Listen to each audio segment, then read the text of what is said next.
Good evening, I'm Steve Johnson. You can get our iPhone, iPad, and Android app available for free in the App Store as well as on Google Play. The Dove also available on Roku as well. From the Dove Newsroom at this hour, a military jury has sentenced Major Nidal Hasan to death for killing 13 people at Fort Hood in 2009.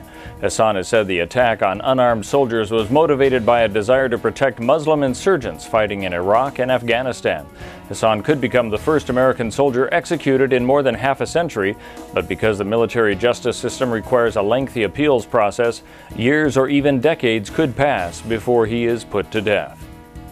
United Nations Secretary General Ban Ki-moon says a team of chemical weapons inspectors needs a total of 4 days to complete its investigation into an alleged chemical weapons attack in Damascus.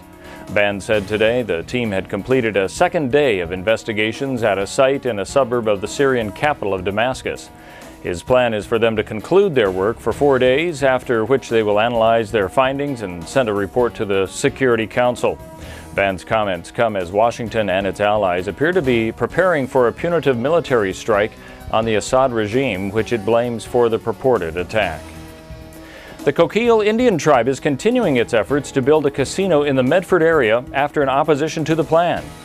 The 2.5-acre property on what is now the Roxy-Ann bowling lanes would create 233 jobs, according to the tribe, who say they were caught off guard by opposition from the city and all the way up to the governor, who says the plan violated a tribal agreement.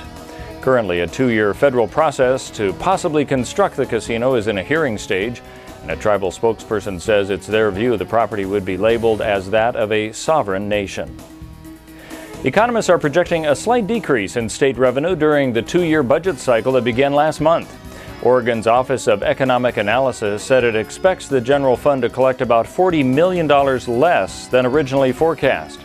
That's because the state owed more than expected in tax refunds. The change means corporate income tax collections won't trigger the kicker rebates. The change in the forecast is unlikely to require any immediate changes to Oregon's budget. Crews and workers diligently worked this month to keep wildfires near the Dalles from getting to the city's water treatment plant. Now the community faces a longer-term threat, the possibility of heavy rain washing silt into surface water. Let's take a look at our weather and see what we can expect as we head into this weekend.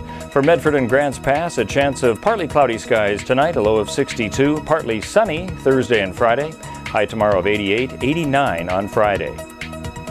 For the Klamath Falls area, we can expect clear skies tonight, a low of 50, then partly sunny tomorrow, a high of 78 with 82 expected on Friday.